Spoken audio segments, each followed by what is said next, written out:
จะเอิ้นว่าหัวหรือเอิ้นว่ากำแพงมีดินบล็อกบ่พอล้อมหัวบ่ค่อย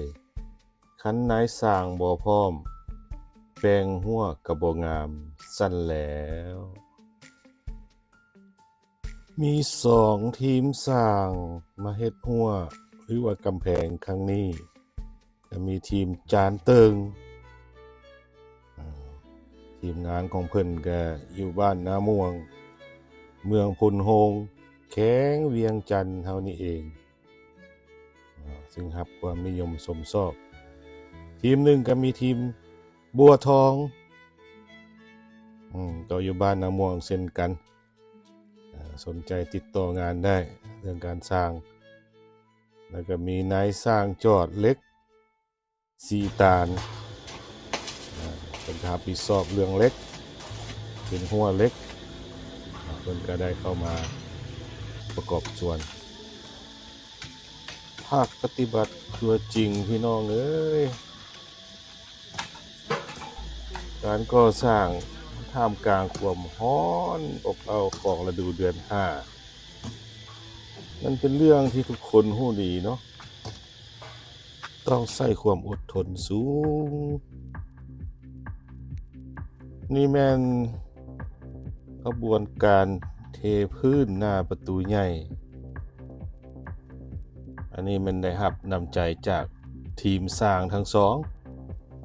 แล้วก็ลูกๆหลานๆจำนวนหนึ่งเข้ามาช่วยเพิ่นว่าช่วยฟรีบ่คิดค่าตอบแทนอันนี้ก็ขอยกย่องนำใจที่เขาถึงเรื่องสิ้นไปปามาพระสันทะเนาะ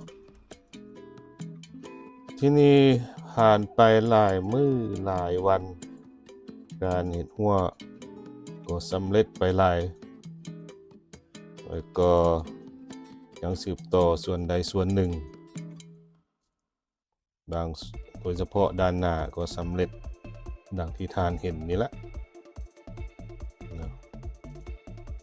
ด้านหน้านี่มี2ประตูใหญ่แล้วก็ประตูตัวนี้อีกอันนึงแต่ก็ยังสืบต่ออยู่ทางเบื้องข้างทุ่งนาเบื้องทุ่งนานี่เขาก็จะเฮ็ดอีกประตูหนึ่งเพื่อสามารถลงไปสู่ทุ่งนาได้ในฤดูกาลผลิต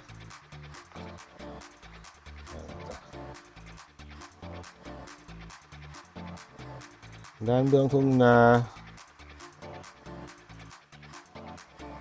และกับเบื้องด้านหลังเบื้องด้านข้างบางด้านหน้าทุกสิ่งทุกอย่างก็สร้างมาจอดกันอ้อมหอบเฮือน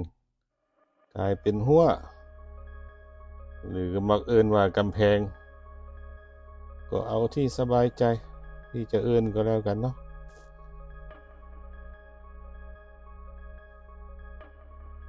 ทีนี้ก็ขอบใจทั้งทีมสร้างและทุกภาคส่วนที่มีส่วนร่วมและขอบอกขอบใจผู้ที่เข้ามาเบิ่งมาชมขอให้ทุกท่านจงได้มีแต่ความสุขความเจริญทุกสิ่งทุกประการด้วยเถิดจากจานวงขอบใจบ๊ายบาย